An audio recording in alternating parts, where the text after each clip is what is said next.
जय गुरु जी, संगत जी गुरु जी के डिवाइन कॉल सत्संग प्लेटफॉर्म में आप सभी गुरु परिवार का हार्दिक स्वागत है। शुक्राना गुरु जी महाराज का कि उन्होंने ये सेवा मुझे दी कि मैं आप सभी गुरु परिवार के समीप आके गुरु जी के कल्याण महिमा अनुभव का वर्णन कर पा रही हूँ।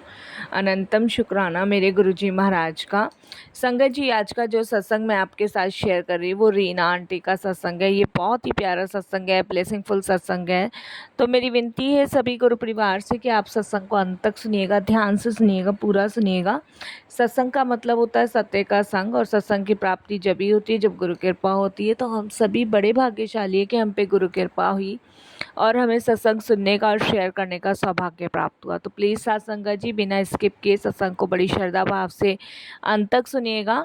और अगर आप भी अपने सत्संग अनुभव शेयर करना चाहते हैं तो हिंदी में साफ राइटिंग में आप अपना सत्संग लिखकर हमारी जीमेल आईडी पर सेंड कर सकते हैं, ताकि आपके द्वारा सुनाए गए सत्संग से जो भी गुरु जी महाराज की नई जुड़ने वाली संगत होगी उन्हें गुरु जी के कल्याण महिमा अनुभव के बारे में ज़्यादा से ज़्यादा पता चलेगा।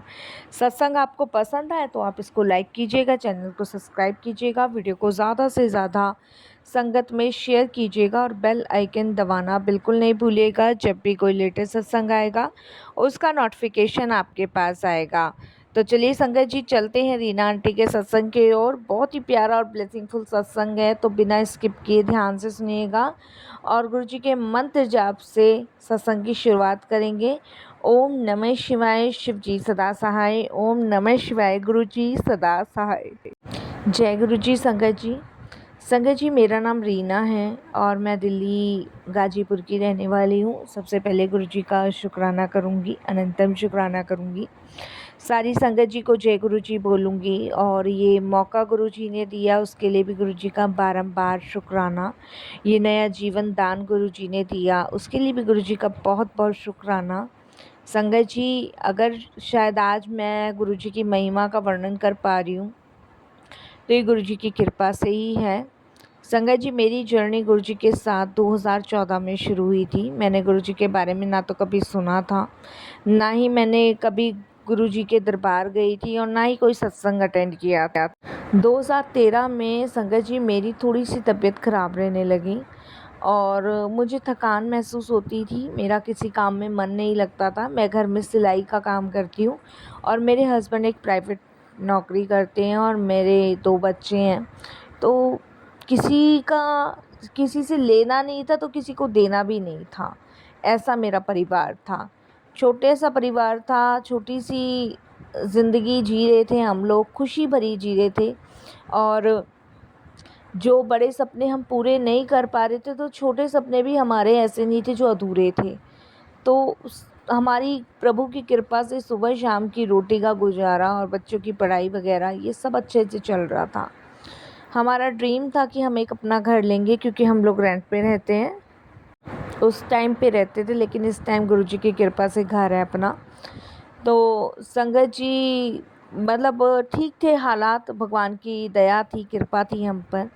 और मैं भी संगत जी थोड़े कपड़े सिलाकर कुछ पैसे इकट्ठे कर लिया करती थी और जोड़ भी लिया करती थी।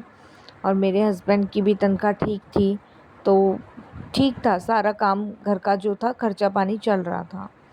लेकिन संगत जी, जब मेरी 2013 में तबीयत बिगड़नी शुरू हुई और मेरे को थकावट, सर में दर्द, किसी काम में मन नहीं लगना, भूख नहीं लगनी, मतलब ये समझ लो कि बहुत ज़्यादा मतलब तबीयत ख़राब रहने लगी। मैंने पूरी कोशिश करी कि चलो तबीयत ख़राब है, बच्चे छोटे हैं, संभालने मुझे ही हैं।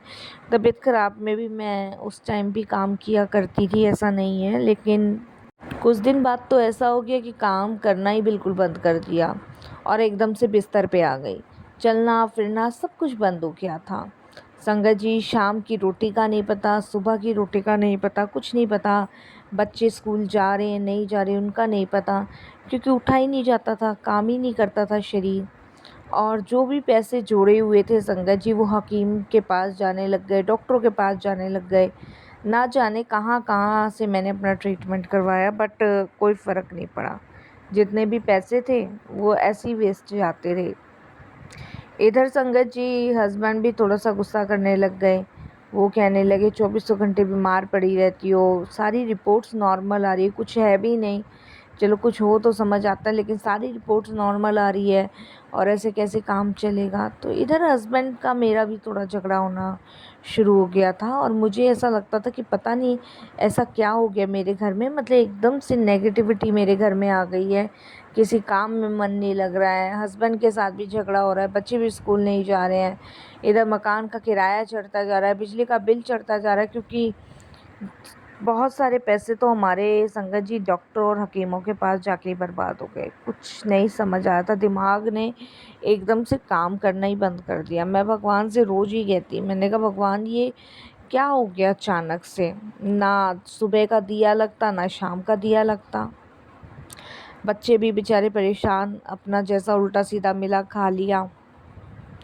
संगत जी इधर हस्बैंड से भी झगड़ा, उधर पैसे भी खर्च हो रहे थे, उधर सिलाई का काम भी रुका हुआ था, बड़ी परेशान थी मैं, बहुत परेशान। उसके बाद संगत जी मैं अपनी मदर को कहने लगी फ़ोन करके कि मैं अब बहुत दुखी हो गई हूँ अपनी बीमारी से, तो भगवान उठा ले या फिर मुझे ठीक कर दे। तो मेरी माँ बोलती है कि तू परेशान मत हो, भगवान ने ज़रूर कुछ ना कुछ रास्ता और निकाल रखा होगा। तो मेरी मम्मी मुझे ऐसी दिलासा दिया करती थी। बट संगत जी वो कहते हैं ना, अपना शरीर अपना ही होता है और जिसको ये परेशानी होती है ना वो ही जान सकता है। तो मैं बस यही सोचती थी कि बस ठीक हो जाऊँ कैसे ना कैसे करके। फिर संगत जी मेरे हस्बैंड का भी काम पे ध्यान नहीं था, क्योंकि कभी उन्हें बच्चों की वजह से छुट्टी करनी पड़ जाती थी, कभी मेरी वजह से छुट्टी, मतलब उनकी छुट्टियां भी बहुत हो रही थी। उधर स्कूल से भी फ़ोन आ रहा था कि बच्चों को स्कूल नहीं भेजो, नाम काट देंगे। तो मेरे हस्बैंड की छुट्टियां बहुत हो जा रही थी, तो जिस कंपनी में नौकरी करते थे संगत जी उन्होंने लास्ट वार्निंग दे दी। मेरे हस्बैंड ने मुझे इस चीज़ का बताया नहीं और वो बच्चों की तरफ ध्यान देने लगे, क्योंकि बच्चे भी बीमार पड़ रहे थे, टाइम से खाना नहीं मिलना, कुछ नहीं मिलना।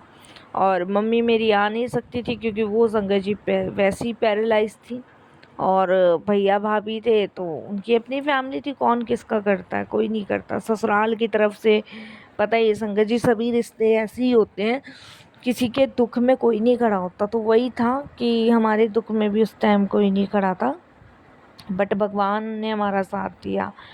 तो इधर संगत जी परेशानी का टाइम ये आया कि हस्बैंड की नौकरी भी चली गई। हस्बैंड ने बताया नहीं मुझे, वो इधर परेशान रहे, मैं उधर परेशान रही। और मैं हस्बैंड से पूछती थी तो वो कहते थे कि मैंने छुट्टियां ले रखी है, बच्चे परेशान हैं, तुम बीमार पड़ी हो। अब संगत जी कुछ भी समझ नहीं आ रहा क्या करें क्या नहीं करें।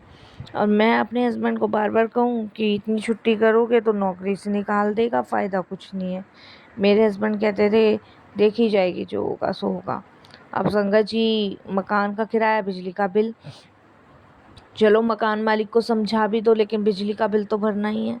फिर संगत जी कुछ पैसे मैंने जोड़े थे वो दिए, बिजली का बिल भरा, जब तक भी मुझे नहीं पता था नौकरी नहीं है। संगत जी महीने की 15 तारीख आई तो मैंने अपने हस्बैंड को कहा कि तनख्वाह आ गई होगी, मकान मालिक का किराया दिया हो। तो मेरे हस्बैंड कहते हैं कि तनख्वाह तो अब आएगी नहीं क्योंकि नौकरी चली गई। मेरा तो संगत जी और दिमाग ख़राब, मैं तो बीमार थी, एकदम ही डिप्रेशन में चली गई। मैंने कहा ये क्या हुआ। अब संगत जी हस्बैंड ने कहा मैं ढूंढ रहा हूँ नौकरी, मिल जाएगी, लेकिन कहीं नौकरी नहीं मिली। मतलब ये समझ लो 2013 और 14 हमारे लिए बहुत, मतलब बहुत गंदा समय था। उस समय संगत जी नौकरी पास नहीं, शरीर काम नहीं का नहीं था, बच्चे घर होकर भी बेघर थे और पूरे घर में मनूसियत सी फैली हुई थी, किसी काम का मन नहीं करता था। तब संगत जी मेरे पास एक आंटी आती थी सिलाई करवाने के लिए, तो उनका हमारे घर आना हुआ। तो उन्होंने देखा कि मैं बीमार पड़ी हूँ, जब मेरे हस्बैंड ने बताया तो तब भी मैंने उन आंटी को कहा नहीं आंटी आप मुझे सिलाई का काम दे जाओ, मैं कर दूँगी, क्योंकि मैं नहीं चाहती थी कि मैं सिलाई का काम रोक दूँ, नहीं तो फिर कैसे चलेगा, हस्बैंड की भी नौकरी नहीं है।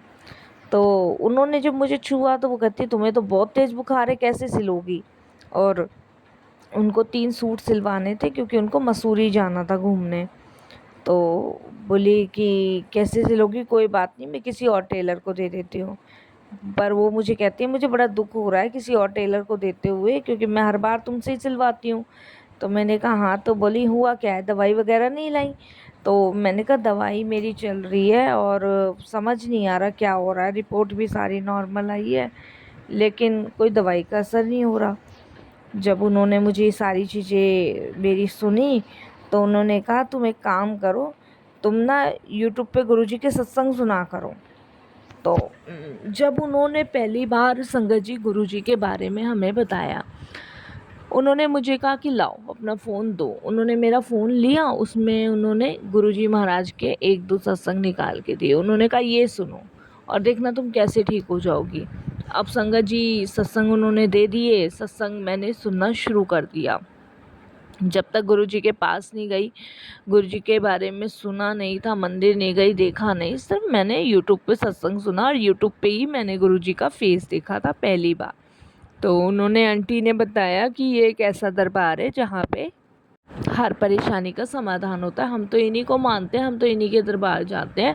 हमारे तो बहुत सारे कष्ट गुरुजी ने दूर किए हैं। और उन्होंने बताया कि मैं गुरुजी से 2010 से जुड़ी हुई हूँ और मेरी मदर ने जोड़ा था मुझे। उन्होंने मुझे ये सब कुछ बताया। तो मैंने कहा क्या ये मुझे ठीक कर देंगे? कि हाँ ठीक कर देंगे, तुम सत्संग सुनो और अपनी गुड़िया को मेरे साथ भेज दो, मेरे पास जल प्रसाद पड़ा है, मैं गुरुजी का जल प्रसाद तुम्हारी गुड़िया को दे देती हूँ।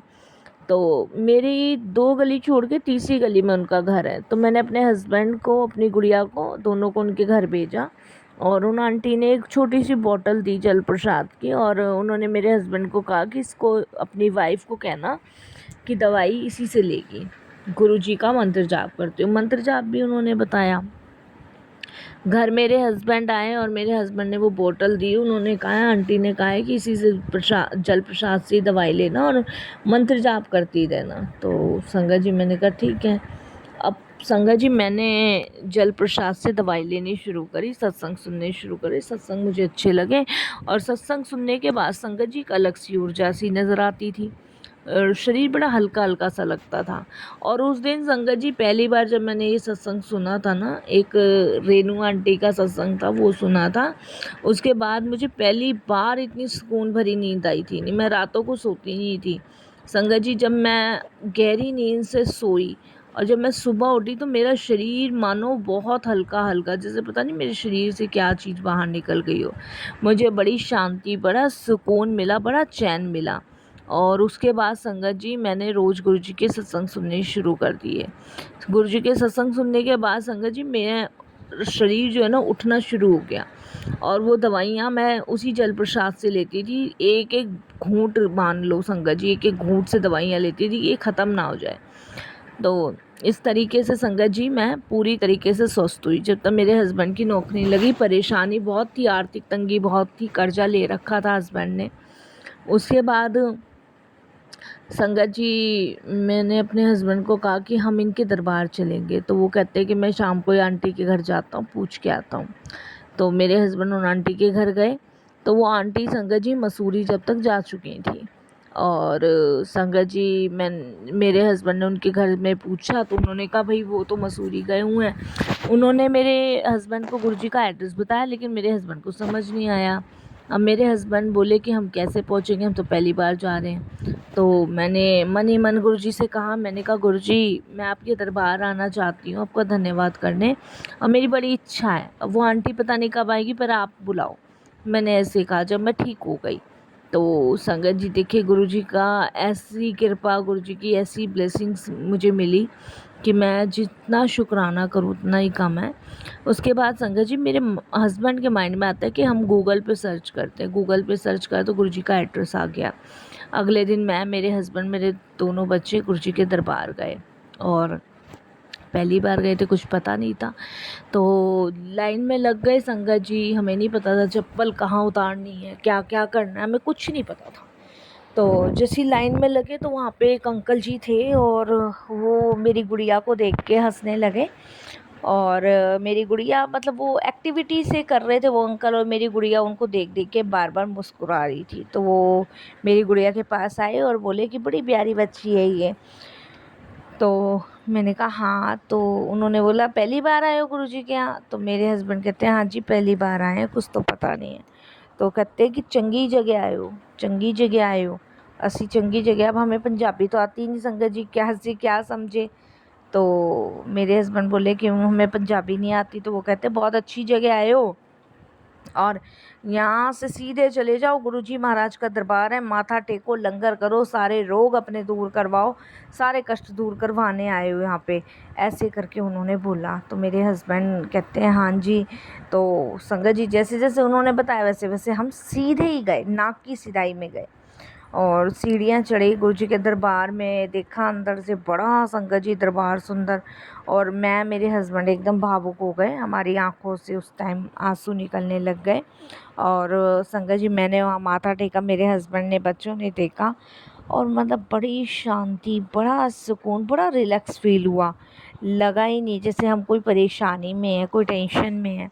और बच्चे भी वहाँ बड़े खुश, संगत जी वहाँ माथा टेक के दर्शन करके बाहर निकले। हम बाहर की साइड आए थे, इतने में एक अंकल कहते हैं आंटी इधर नहीं, इधर जाओ, लंगर करके जाना है, कष्ट कटवाने हैं अपने, नहीं कटवाने, रोग कटवाने हैं कि नहीं कटवाने, ऐसे करके मतलब बोले जैसे कोई अपना बोलता है, जैसे कोई अपना जिससे बहुत प्रिय होता है ना, वो बोलता है ये दवाई खानी है कि नहीं खानी, ठीक होना है कि नहीं होना, ऐसे ही उन्होंने कहा। कष्ट कटवाने कि नहीं कटवाने, रोग कटवाने कि नहीं कटवाने, मैंने हाँ भरी। तो उन्होंने कहा इत्थे चलो सीधे। तो मैंने कहा पंजाबी नहीं आती, वो कहते सीधे जाओ। सीधे गए, वहाँ पे लंगर के लिए बिठाया गया, मैं मेरे हस्बैंड और संगत जी, हमने लंगर किया, माथा टेका और हम बाहर के साइड आए। तो मेरे हस्बैंड कहते हैं बड़ा अजीब मंदिर है, यहाँ तो कुछ ऐसा लग रहा था जैसे चमत्कार हो रहा है। तो इतने में वो जो अंकल गुरुजी के साइड में खड़े हुए थे, तो वो अंकल मेरे पास आते हैं और वो कहते हैं इत्थे पकड़ो आंटी। तो मेरे हस्बैंड कहते हैं हाँ। तो वो अंकल कहते हैं कि मुझे पंजाबी नहीं आती। वो कहते हैं ये ब्लेसिंग्स है आपकी, ये गुरुजी ने आपको भिजवाई है। और वो ब्लेसिंग्स के रूप में संगत जी मेरे को एक छोटा सा लॉकेट पकड़ा जाते हैं, और कुछ नहीं कहते, सिर्फ एक छोटा सा लॉकेट मुझे पकड़ा के कहते हैं ऐसे गले में डाल ली सी, मतलब इसे गले में डाल लेना, ऐसे। संगत जी मैंने बताया मेरे को पंजाबी बिल्कुल नहीं आती, उन्होंने पंजाबी में ऐसे बोला, तो मैंने उसको घर पे जाके गले में डाला। और उस दिन की सब बात संगत जी, मैं आज तक बीमार नहीं पड़ी, मैं बिल्कुल ठीक हूँ। और देखिए जब से हम गुरुजी से जुड़े हैं तब से मेरे हस्बैंड की नौकरी भी लग गई, और उस कंपनी में लगी, दूसरी जगह लगी, और पहले से आर्थिक परेशानियां जो हैं वो भी ख़त्म हुई। मेरे हस्बैंड का मेरा जो रिश्ता था वो भी ठीक होने लग गया, क्योंकि बहुत झगड़े हमारे बीच हो रहे थे। तो सारी चीज़ें गुरुजी ने ब्लेस करी, उस टाइम हमारे घर का माहौल सब कुछ गुरुजी ने ठीक किया। और 2014 में संगत जी हम लोग गुरुजी से जुलाई के महीने में जुड़े थे, ये जुलाई चल रही है। संगत जी मुझे आज भी याद है 15 जुलाई की वो डेट थी जब गुरुजी ने हमें जोड़ा था अपने से। और देखिए कहाँ से कहाँ गुरुजी ने आज मुझे पहुंचा दिया, कहाँ हमारे ऊपर किराए का मकान का इतना किराया चढ़ गया था, कहाँ गुरुजी महाराज की कृपा से आज संगत जी अपने घर में बैठे हैं। तो ये गुरुजी की ब्लेसिंग्स है, ये गुरुजी की महिमा है, ये गुरुजी के चमत्कार है। और संगत जी जहाँ मैंने एक सत्संग यूट्यूब पे सुनती थी ना, आज मैं गुरुजी के सत्संग अटेंड करती हूँ। गुरुजी के दरबार में चोला लगाने का काम, मतलब सेवा मिली हुई है मुझे।